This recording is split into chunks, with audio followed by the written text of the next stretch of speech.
Dollar. Dirt and money, no soul. Had to go and get it, ain't no time to kick it. Got a stack and flip for my foes. Dollar. Please tell me you can hear me. Don't turn your back and don't neglect me. Just let me know if you need me. Dollar. Let me watch out for my partners. Keep my money long, get my team strong. Let me run away from my problems. Yep, what's good, original crew, man? We're back. Hey, man, we got the boy Pat CC in the building. In the place to be. We got from Billboard #1 to prison. The scams of Sean Kingston. Yeah, that boy was out here scamming for real, wanna see. Yeah. How long, bro? I remember when he first came out. Do you? Yeah, back in 2009. I think it was before that. That's This is when it stuck. I don't even know. But yeah, I remember. I don't remember exactly what year it was, but now I remember when I first heard about him. You can always Google it and look it up. Maybe like 05, 06, 07, 07-ish, 08. It was something like that, child. Let's see. That's BET 07. Okay, So BET used 07. to overplay this joint, bro. Especially on 106 and Park. You way too be. I was like, shut up. You crazy.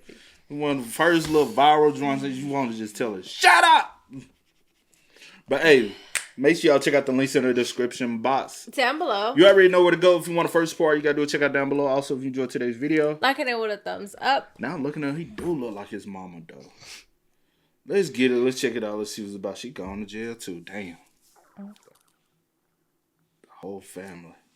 Earning a #1 song on the Billboard Hot 100 is something most artists will never do in their entire career. Sean Kingston did it with his debut single at age 17, but today he is in federal prison. Instead of using his talents to create more timeless art, the musician put all of his effort into fraud, forged wire transfers, and luxury scams. Sean became so deeply entrenched into this world of crime that his own mother got involved, and now she is actually serving a longer sentence in prison than him. Then again, when you're 15 years old and sleeping in a car while you're... You know how I would be like, you know, you can be bald because your mama bald.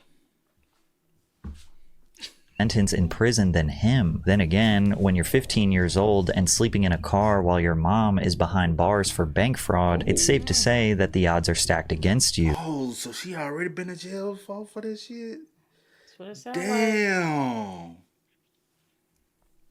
That's crazy. Unfortunately, this is the exact situation that an undiscovered Sean Kingston found himself in. Sean was no stranger to crime during his years growing up in Jamaica, catching himself a breaking and entering charge at only 11 years old. But thanks to his roots, he was no stranger to the power of music either. His grandfather was Jack Ruby, a well-known reggae producer who worked with the likes of Bob Marley. Sean was inspired by his grandfather's story and saw music as a way out of his situation. My mom left, I was on my own. You know, and it forced me to become a man early and to get on my job. And I always said to myself that when my mom get out of jail, like, I'm gonna be picking her up in her dream car. Like, with a one-way plane ticket and $300 in his pocket, Sean went to LA at just 17 years old, where he slept on couches of distant relatives and old family friends. He began posting his songs to MySpace under the name Franchise in hopes of getting noticed, and eventually he did. Record producer J.R. Rodham saw potential in the 17-year-old and signed him to his label Beluga Heights. Sean got to work on a full-length rap album under the name Franchise, but everything would be scrapped when his producers heard him sing for the first time. And overnight, they decided to change the entire Franchise rap album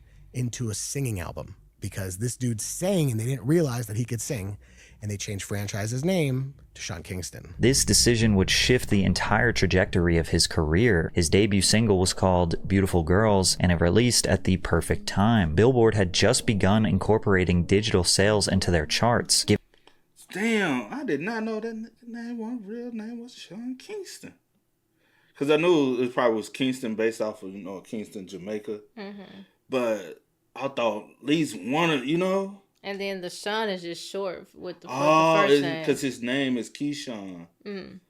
Oh, ain't he Peter Keyshawn? So the Sean is based off his first name, Keyshawn. Yeah. Paul and then Anderson. Just the Kingston is, It's Jamaica. Yeah, Kingston, Jamaica. Kingston, born in Miami, Florida, and raised in Jamaica. the perfect time. Billboard had just begun incorporating digital sales into their charts, giving Sean a huge edge. Initially, he debuted at 83 on the Billboard Hot 100, but it would skyrocket to the #1 spot with the formula change. It remained at the #1 spot for 4 weeks, dethroning the Plain White Tees' Hey There Delilah, and charted ahead of other legendary artists like Timbaland, Fergie, and Rihanna. The success from Beautiful Girls would carry into his debut self-titled album, which contributed other hits like Take You There and Me Love. Plus, real ones agree that Shorty, I can take you there. You remember that? I remember, what was the other one?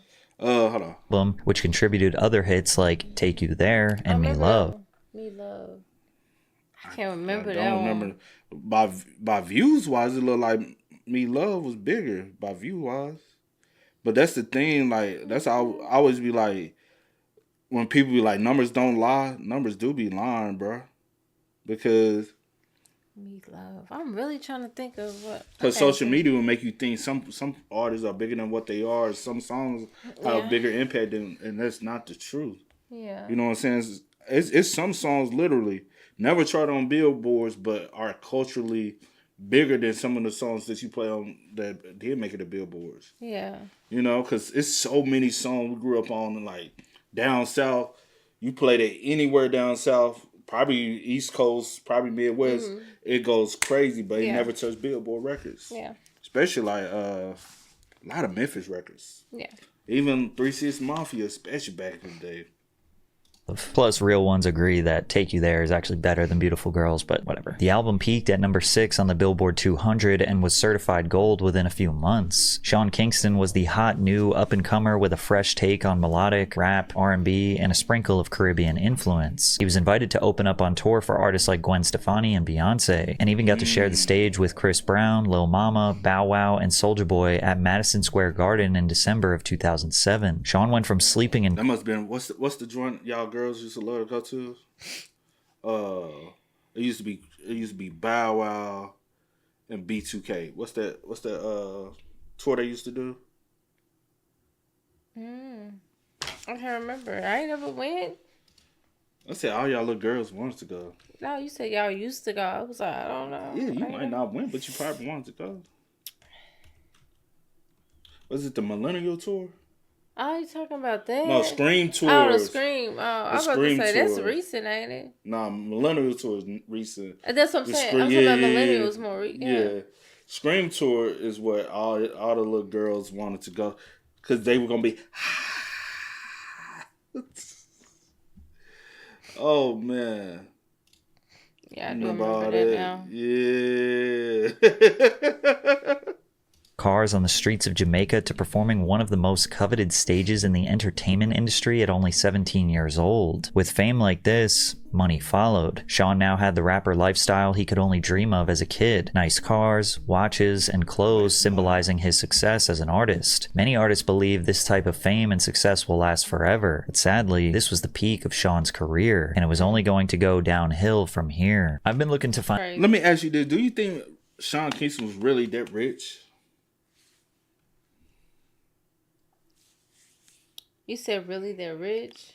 Because I'm saying, do you think he was... Because honestly, beyond like when he first came out, no other songs for Sean Kingston really took off, blew up.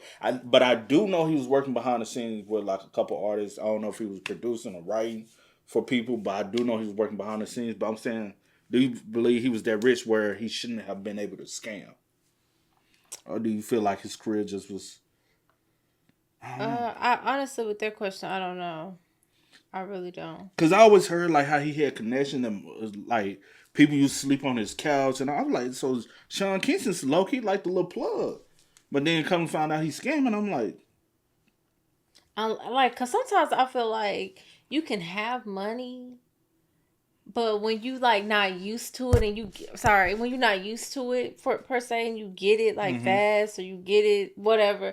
I feel like, or you used to like seeing a certain lifestyle. yeah, Don't know his background. yeah. I feel like sometimes some things just be in you. I'm like, why do you have to do that? You still be wanting to be out here and do this stuff, but you don't have to do that. You have come into some legal money, but you still want to be out here doing X, Y, and Z. Like, it doesn't make sense to me. But with his story, I don't know. Cause like Soulja Boy, a lot of people like how Soulja Boy still got money. Like Now, I understand Gen Z, y'all might not really realize, but I'm like, the way people be trying to really, like early 20s, mid 20s, be trying to shit on Soulja Boy, I'm like, the Soulja Boy wave is like, and I can 100% compare the two.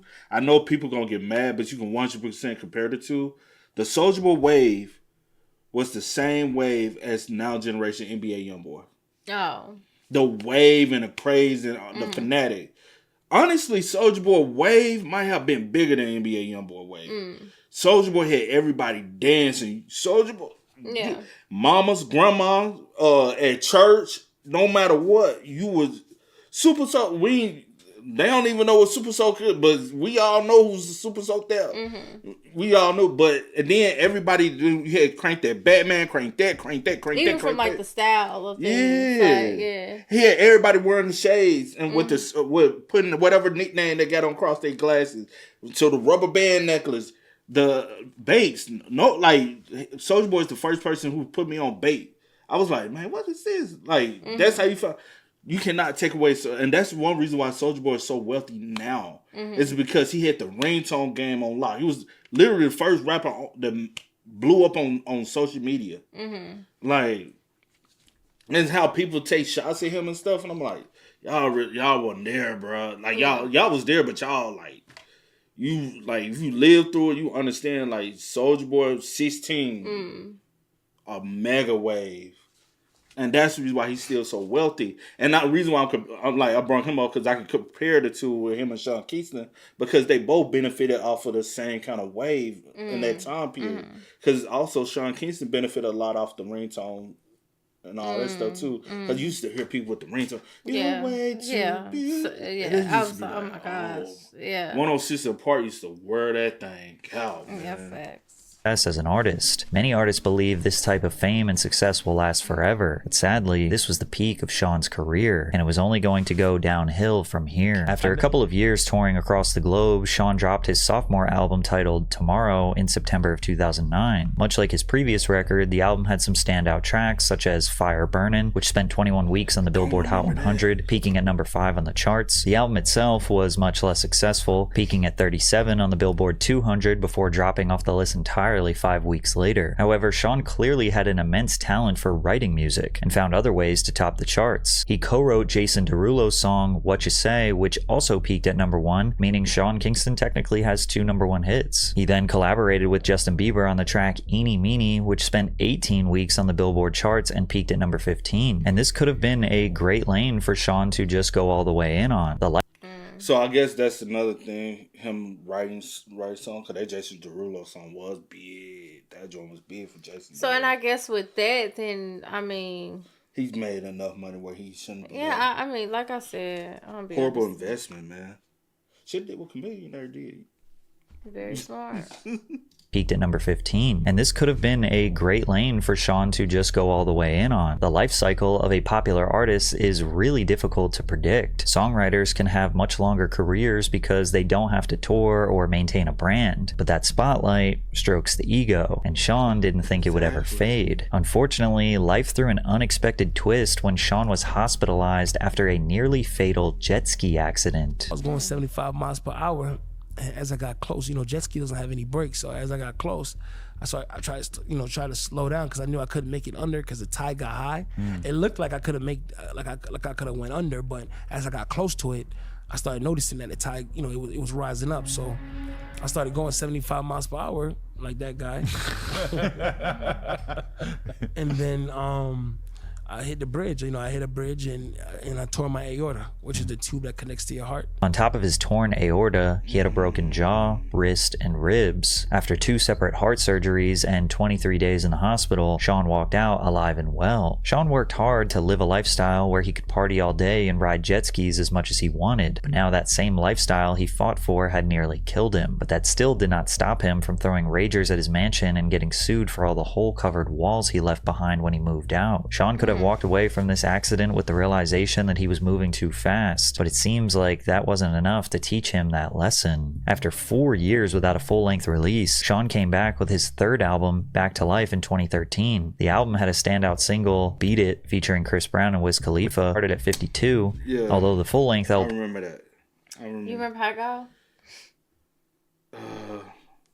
If you don't. I think it's that joint. Beep, beep. No, that's somebody else's song. You sure? What you was about to say sounded like somebody else. Because the fire burning, I do remember that. I had to look it up and listen to it. It may be what you saying, but how you was singing it, I don't know. I don't even know how it go. So let me see. I just want to hear it. I'll put it. Yeah, you can. He failed to even touch the Billboard 200 charts and received generally negative reviews from critics. And this isn't surprising considering Sean is more of a singles artist. He wasn't known for cohesive and immersive albums like Kanye West or even Chris Brown, who built bodies of work that fans consumed. Sorry, y'all. We listened to the song. I do remember the song. I didn't realize. Do the copyright. Y'all know. Yeah. So we had to mute. But oh yeah. So Sean did come back every now and then and drop a hit, but he was like the relevancy of wasn't. And I think the reason why that one was popping because of Chris Brown and with yeah. Hold on, what year it come out? It was earlier because that's how who Wiz took off way. No, I was about to say that's how he looked. Oh, with the patch. Yeah. You talking about the patch look? Yeah. Yeah, that's way before the dress and everything. But so that was 2013. Damn, 2013. But yeah, that was a big hit. But also that was like when Wiz was like, Chris Brown was already up there, but Wiz was still, you know what I'm saying, going up, and so that was an easy pull for him. You get what I mean? That's a cheat code. You put Chris Brown, Wiz Khalifa on your single at that time, cheat code. Yeah. Because I don't even remember Sean Kingston on that. Honestly, that's why in my head I was like, no, because when I just heard the song, I didn't know this was his song. I swear I did. Like, I didn't. Like, I be listening to music sometimes, but I don't even be knowing, like, who actually song it is. I just know some of the artists. So, what's his part on there? You call him off. So, where he come in? I don't know. I'm going to have to go listen to it. Yeah, I'm going to go listen to a lot of old music. Oh, you know, I already be listening to I do too. I do too. You don't not like me, though. You know, I really be going back in time. I go time period. I do as well. Not like I do. Okay, but yeah, not like you. I go 2010s and just vibe out to whatever came out 20. Yeah. You like 90s and you'll be like. No, I like 90s. I like 80s. I like 70s. Let me hear. Yeah. I said you'll go like 90s and you'll just go to a particular artist and you'll listen to that artist. I like to put mine on shuffle though. Okay. Yeah, I got you.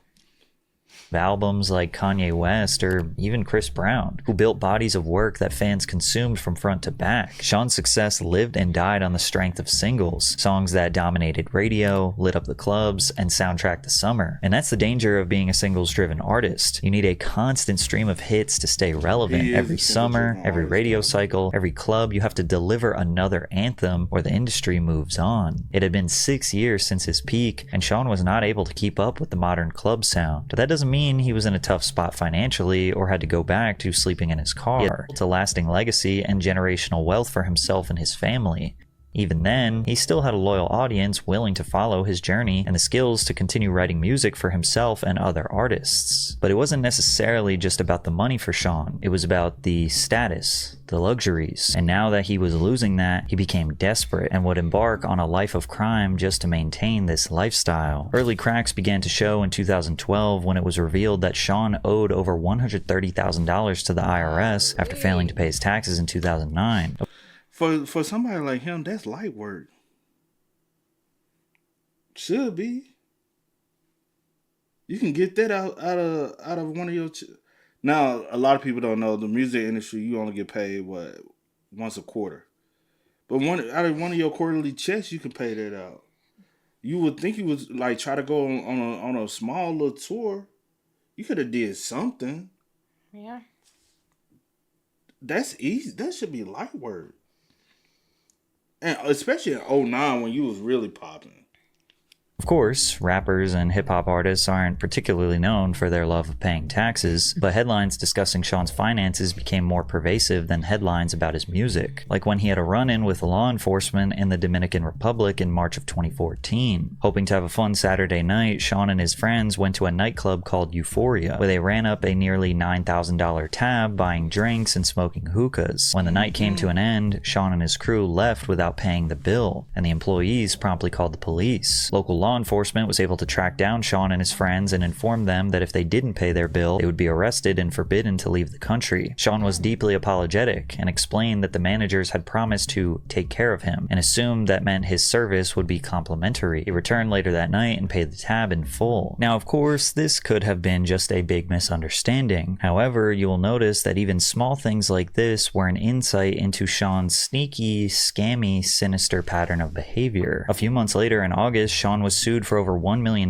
by a jewelry seller named Avi the Jeweler. The two had a business relationship dating all the way back to 2008, where Sean had picked up a bunch of different jewelry items, including a $35,000 44-carat watch, a $150,000 custom pendant with his initials, and a diamond-encrusted Jesus piece, with the total price being over $200,000. Avi was given 7 different checks that were supposed to cover all the costs, but they all bounced when he tried to cash them out. Sean had also borrowed a $12,000 ring, and he never returned it, bringing the grand total to approximately $226K, but Avi wanted more in punitive damages. And even though initially Sean and his team said that this was just incorrect, they never even bothered to fight the lawsuit, resulting in the judge defaulting on the case and ordered him to pay out $356,000 in damages to Avi. Now, losing out on money like that should have taught Sean a valuable lesson, but things only managed to get worse, and his run-ins with jewelers became more and more frequent and somehow more bizarre. Sean filed a report to the Los Angeles Police Department alleging that he had been kidnapped during a jewelry deal gone wrong. After getting a $225,000 watch from a business called Avion Jewelers, Sean got a bad case of buyer's remorse. He paid out $185K worth of installments before refusing to pay another cent, believing that the watch he bought wasn't worth the price that he was being charged. This obviously caused conflict between him and the jeweler, so they decided to set up an in-person meeting to solve the issue. And like most legitimate business deals, the meeting took place in a downtown Los Angeles parking lot on a random Tuesday night at 2 in the morning. What could possibly go wrong? Sean got in the car with the intention of returning the watch and swapping it for a different piece. That's when one of the jeweler's crew members snatched the watch from his hands, locked the car, drove him away from the parking lot, and dumped him in a back alley. Sean tweeted, "Love all the fans, I'm okay and safe. It just hurts to work so hard for something and have someone thinking they can just take it from you." While this seems like wise words we can all agree with, this is incredibly ironic coming from the guy who is actively entrenched in a life of scamming others. However, when Sean tried to pursue justice through the legal system, the investigating officers found the entire situation to be extremely suspicious and felt that the case was best suited for a civil court. But Sean decided he wasn't going to take the case to court, and that seems strange on the surface. Then it starts to make sense when you take a closer look. You see, rumors about Sean's potential financial struggles had been rising around the time his Bentley G-Wagon and Lamborghini were repossessed. It became even more clear that Sean was in a tough spot after he got sued by his own lawyer. Supposedly, Sean had racked up a $17,000 bill from James Gangitano for legal services provided sometime in May of 2013. Now, being broke and trying to get one over on a jewelry dealer, it almost makes sense, but scamming your own lawyer takes a special kind of stupid. With his repossessed sports cars and seemingly an empty bank account, Sean had hit rock bottom financially, but now he was in too deep. Watching everything he built slip away only inspired him to do whatever he could to maintain this flashy rapper lifestyle. He kept scamming and he kept getting sued for it. In March of 2016, a new lawsuit against Sean was filed by Haymoff Jewelers. Sean had traded in a used Rolex for a new $59,000 watch and a $19,000 bracelet, but never paid off the remaining $25,000 balance, despite promising to pay the next day. Judge ruled in the jeweler's favor and ordered Sean to pay out $44,000 in restitution. From here, Sean just kept racking up lawsuits like it was his full-time job. August of 2016, he was sued by another New York City jeweler named Aquamaster, who alleged that he had a $300,000 tab that had gone unpaid. After picking up 9 different pieces of jewelry, he claimed that his manager would send a wire transfer for the full amount. Instead, they received 2 checks, both of which bounced. Sean got sued by yet another jeweler in April of 2017 who claimed that Sean bought a $46,000 Rolex with $10,000 up front, but sent checks for the remaining amount that also ended up bouncing. I know I'm I'm starting to sound like a broken record with me basically telling the same story over and over again, but that's just the reality of Sean Kingston's life at this point. It had been over a decade since Beautiful Girls had topped the charts, and now the only thing being discussed in interviews were his legal troubles. Different situations as far as your jewelry, right? That, like,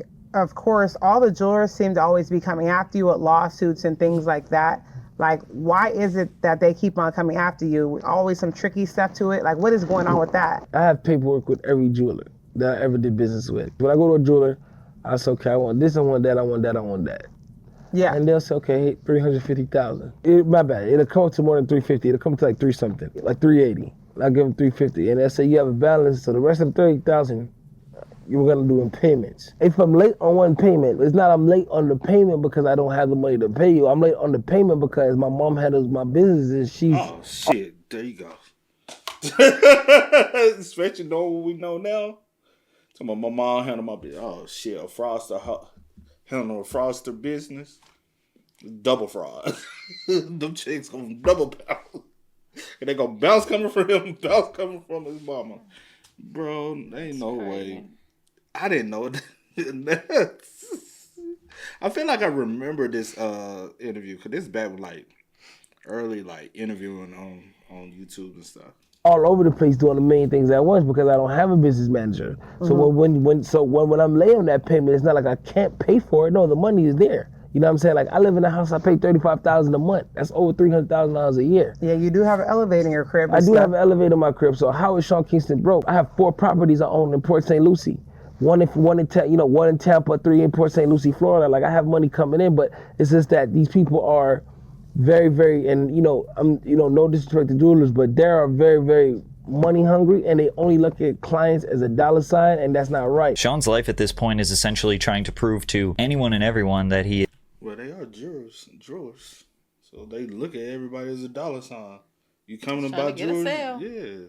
That's what you just said. Like, they just trying to get a sale. They salesmen. So everybody that comes in this door, it's a dollar sign. Let me see how much. And then now I need to evaluate how many dollar signs I'm gonna get off of you. Mm-hmm. That's so. And what you mean? Even that's if not they right. even if you build a relationship with them, you think things cool, whatever. They gonna be cool with you. They gonna be nice. You spending money. And if you feel don't let it. You better not miss no payment. And if you feel like they only look at you as a dollar sign, quit buying the jewelry. Quit going. And honestly, bro, you got one neck. Why you need 9 different pieces? Fact. Well, I don't know if it's just all necklaces. But still, you done went. We done heard about 4 different, however many it was. Too many. At this point, baby. Get you one simple chain. Get you one set of earrings. You don't need 2. Why you got 2 watches on? I thought that was. It is 2 watches. One on that one. Because this one right here on the right hand is an Apple Watch. The other hand is, and then yeah, that's an Apple joint. Oh, it might be the other one. It might be what the Rich Mill protect. Yeah, I don't think that's an Apple Watch. It might be a Rich. Might be. Could be an Apple Watch though. Yeah, I don't know, but regardless of the fact, I ain't telling you what to do with your money. I'm just saying. I'm gonna tell you what to do with your money because obviously you and your mama don't know what to do with your money. Pay your damn bills. You got debt. I shouldn't have to tell you that. So I'm not going to tell you what to do with your money. I'm not going to tell you that. You should know that. As a grown man, you should know that. Well, obviously somebody ain't teaching. Because you see where they at now. Is good for the money, but we know that was a lie. During the court trial with his former lawyer, Sean was ordered to reveal all of his personal financial information. Within these court documents, Sean confessed that he owned no property or vehicles and was currently living with his mother. His bank statement showed one account with only $6. I wonder if he tried to put all the money in his mama's name. Could be. Because, a lot of people try to do that. Be like, I'm broke. Yeah. I don't own nothing. And all of it goes to his mom's name, but Even a property. and was currently living with his mother. His bank statement showed one account with only $6.96 and two other accounts that were both in the negative. Sean was broke, but that didn't mean he was exempt from future litigation. A judge ordered Sean to pay out another $300,000 to settle his case with Aquamaster Jeweler. It was also reported in late 2020 that a warrant was placed for Sean's arrest on charges of grand theft after failing to pay for jewelry that was delivered to his home. Sean's legacy went from a chart-topping pop star to a relentless scammer. With no money and facing hundreds of thousands of dollars in court costs, it's a miracle that Sean wasn't locked up for skipping out on payments. It's also a miracle that he found a way to get one last chance to turn his life around, but he ruined it. Despite being irrelevant for a decade, he managed to sign a multi-million-dollar record deal with Empire Records. You know what? I'm all cleared up. You know what I'm saying? Every time you hear Empire, see you like, oh, some bullshit behind it. Empire just do something. Now, Yeah. you thought you had one of these on, did you? Yeah, I thought that was one of those. Yeah, because the shape of it and the band. Yeah. Yeah. But, and don't need it because you can't afford it. Yeah, but that's neither here nor there now, huh? But anyway, keep going. No, I was going to say Empire. Now it made sense. Everybody that's found one. Bro, Empire is one of them record labels, honestly, bro. If I was a rapper or entertainer or whatever, I would never sign to. Yeah. It just got bad juju behind that label. Man, I don't owe nobody no jewelry, nothing. I'm good. You know what I'm saying? Right. I got like I said, I did a $4.2 million deal with Empire. You know what I mean? And I'm blessed. And another thing too, when we talk about like, and as soon as I got that, I started clearing up all this because I ain't Probably manager or some karma. I believe in karma and I believe in doing. You feel me? So I made sure the first thing I did was just clear up a lot of the stuff that I needed to. You know? Unsurprisingly, Sean's 2022 album, Road to Deliverance, saw no placements on the charts and next to no traction on streaming services. It was an utter failure. And although that stings, he was able to use his record deal money to pay off his debts. Somehow, throughout all these scams, he was able to avoid jail or brutal retaliation from someone he wronged. But the pressure to maintain this rapper lifestyle was too high. Sean had grown too comfortable with the jewelry, the expensive nightclubs, the mansions by the beach. At first, it seemed like a little tax slip up, a nightclub misunderstanding, or a bad deal with a jeweler, but the pattern became undeniable. He had gotten away with it for far too long, and that desperation eventually led him to the one place he thought he'd never be, in federal prison. Now, a very active scene outside of a home connected to rapper Sean Kingston. Dozens of deputies have been going in and out all day long, and now we've learned his mother has been arrested. The indictment alleges a pattern of behavior from April of 2023 to March of 2024 in which Sean and his mother intentionally defrauded a handful of different businesses with false promises and forged wire transfers. It claims that Sean would reach out to various businesses through social media platforms like Instagram and use his status as a celebrity to persuade the businesses to make special exceptions for him, typically in the form of discounts, lowered down payments, or simply allowing him to pay for the products after they were provided. They would send forged documents under the guise of legitimate bank transfer receipts before ignoring and disregarding future requests for payment. Most notable of these at the time was his defrauding of Verver Entertainment, which supplied Sean with a 232-inch colossal TV and surround sound system, one which he never paid for. Sean reached out to the company in September of 2023 on IG, claiming he needed the biggest TV they had for his house and claimed it was going to be featured in an upcoming music video with Justin Bieber. Sean told the business owner, Ariel Mateos, "We're gonna go viral and shut the internet down. I hope you're ready. Watch how many new customers you get from doing this with me. Mark my words. Your life is gonna change after this. Watch and see, my brother." The full agreement was for Sean to pay $47,000 upon completion, receiving a social media agreement discount with a smaller down payment of just $30,000. Ariel and his crew began installing the TV and sound system in Sean's home, providing updates over text, and fully completed the project on December 17th. However, as days went by, Ariel tried to get in contact with Sean, but was ignored. On the off chance Sean did respond, he would just make excuses and try to brush the conversation away. Ariel was growing rightfully impatient. Not getting paid for your services would be more than enough to frustrate someone, but he also needed to pay his manufacturers for the materials used for the TV, and he was running out of time. Eventually, Sean sent a document that appeared to be a bank transfer for $40,000, although this was still $7,000 short of their agreement, but it didn't even matter anyways because this document was completely forged and the wire wire never hit Ariel's bank account. Sean invited Ariel and his team over 2 separate times to pick up a check for the money, but turned away both times by his cousin, who claimed that no one was home. Ariel was in frequent contact with Sean's mother as well, who was also being difficult to work with and delaying payment. After over a month, countless false promises, and $47,000 left unpaid, Ariel's patience had officially run out. He writes, "I'm suing you all. Sean is a scammer and not a very smart one. My lawyer has everything ready to file. Yes, he's a scammer and very horrible one. Everything is trackable, bro. You're in communication, all digital communication. Not digital. You sending documents that are fake documents, like everything. Like, that makes no sense to me. Everything is being tracked. We have a picture. We have a picture of each other where we actually have the TV in the back, that we actually did the work, that we were actually here, and you're here smiling and cheesing. Like, everything. There's a paper trail.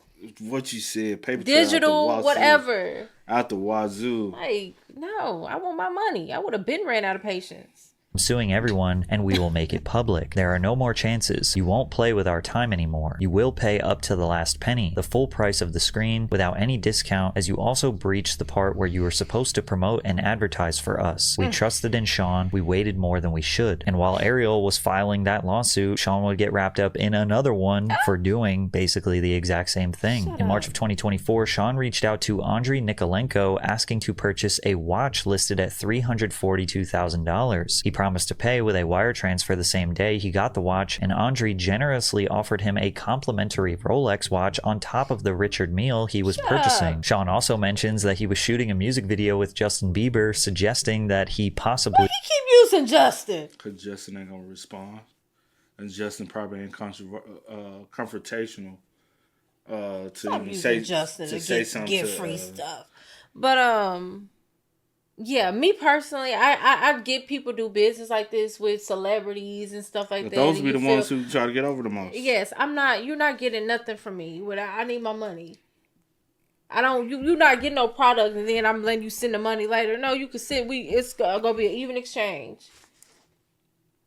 Okay, sorry. No, I was just thinking in my head, but go ahead, you press play. He would be interested in shopping with the jeweler. And at this point, Justin Bieber's got to sue Sean Kingston as well. Bro worked with him one time 15 years ago, and he was scamming people for TVs and watches over it. Sean was excited about the potential business relationship he was creating and called Andriy a brother for life, offering loyalty and promising to take his company to the next level. He even promised that Justin Bieber would be purchasing stuff from his store that weekend. He even went as far to promise that Sean would only purchase watches from him moving forward, but of course, this was all a lie. Sean decided to put in orders for more extremely expensive watches, bringing the grand total to $480,000, which Sean's mother supposedly paid for by providing proof of a Bank of America transfer statement. Take a look at Sean's manipulative behavior here. You can see he's making demands to make sure the watch is perfect. But bro, please let this watch fit tomorrow, links-wise. Dealer says 44mm will be there tomorrow. I know, I'm saying I hope the links fit my wrist size, brother. Dealer says everything will be perfect. Then he lets Sean know that he needs the money so he can pay his suppliers, because they will not provide him with watches anymore if he doesn't pay them. Sean says, "King, I trusted you. Please do the same. Please, I won't let you down. I believe in God. Payment will not be an issue. I got you. I told you this from the start. I'm with you, Papa. You're my brother. I will never hurt you. Bring my AP tomorrow and we'll close it out tomorrow. Mom and Ryan will pay you. Love you for life. See you tomorrow." This is the type of relationship that Sean had with Andriy and probably all of his other jewelry dealers. And much like all the others, Andriy finally had his tipping point. He said, "Listen to me. Tell your lawyer and don't forget to pay him. Soon you'll be talking to him through bars, asking him to defend you from federal charges. Your mama gave a fake bank receipt and you are holding watches that don't belong to you. There are 3 cases already, so the next step is the media and the news. You messed with the wrong people." Seemed like Andriy had finally found out that Sean had 3 separate cases against him that were already pending from him scamming all these different people. These cases are all extremely similar in nature. You know, he's promising to work with Justin Bieber, he's promising promotion, and he's saying, "Oh, I'm a millionaire, I got you, oh, I love you, you're my friend, you're my brother. So I'll spare you all the tiny details, but this is kind of the spark notes. Sean sent a receipt from First Republic Bank totaling $50,000 for a vehicle. He sent a $285,000 Bank of America receipt for a watch and a nearly $160,000 wire transfer receipt for another luxury car. All of these documents were fake, and all of the victims filed lawsuits. Sean even scammed a company called Murray out of an $86,000 custom bed. When Sean was running out on bar tabs and sending bounce checks to jewelers back in 2014, you could have made the argument that they were just simple mistakes. But now it was clear that Sean wasn't just forgetful or unorganized with his finances. All of this was calculated. This explains why the raid didn't just end in arrests. It resulted in hundreds of thousands of dollars worth of stolen goods being removed from the home. Sean knew what he was doing, and he thought he could get away with it forever. The investigation also allowed authorities to search through both Sean and his mother's phones, revealing their behind-the-scenes operations. So if you still had any doubt that any of this wasn't intentional, this will easily put those thoughts to rest. His mother writes, "Lawyer said if one more jeweler says anything, they will treat it as a criminal case. You owe 4 new jewelers and ain't got no money for no more. Please do this last one, mother. I'ma give you other watches back. But I don't have money to pay, dude, Sean. It's $120K. What's up with you and all this jewelry, bro? Focus on your craft. All 36 songs gotta be turned in by December 31st and you only have 18, while you're worried about watches." These conversations give a good look into the dynamic of Sean and his mother, allowing us to speculate on how they got to this point. I find it hilarious that even his mom is like, alright, we gotta chill, bro. Like,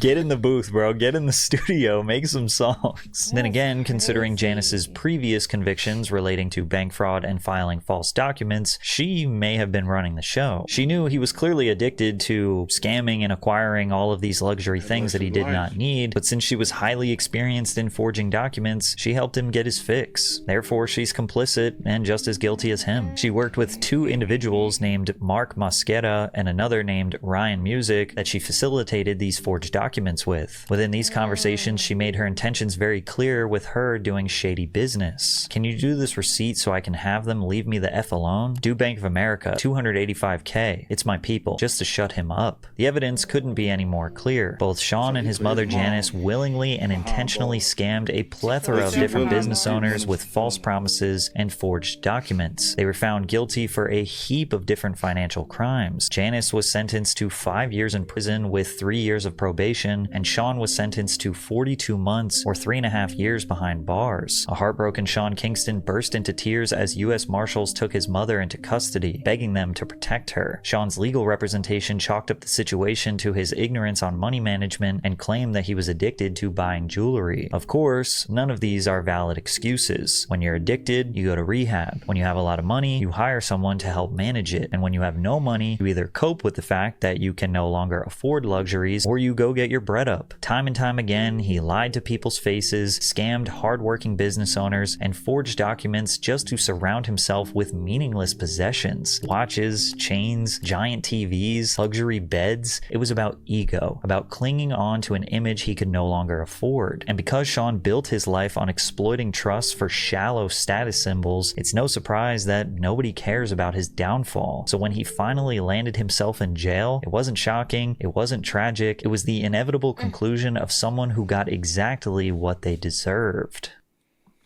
My goodness. Well, Hit it off. Or it appears to be off. Yeah, and that's the thing. Well, he had more than a lot of people. Yeah.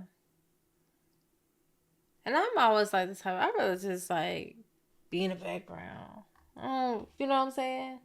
Like I write songs. You know, if that's something that I could do, or I do have that under my belt as well to just, you know, write or whatever the case might be. You still making the money. You could have did that since you're not really having like, I guess that's, you know, that momentum still that you had when you first came on the scene and stuff like that. Well, there are plenty of things he could have done. Well, there's so many things. I'm just throwing it out there, but he could have threw a bid in to do what's that, Masked Singer, because you're not relevant, so you can still do Dancing with the Stars. They all get paid to do that stuff. So you have options, but monetize your popularity, your celebrityness, bro. That's your fault. You didn't want to. But going down this path, yeah.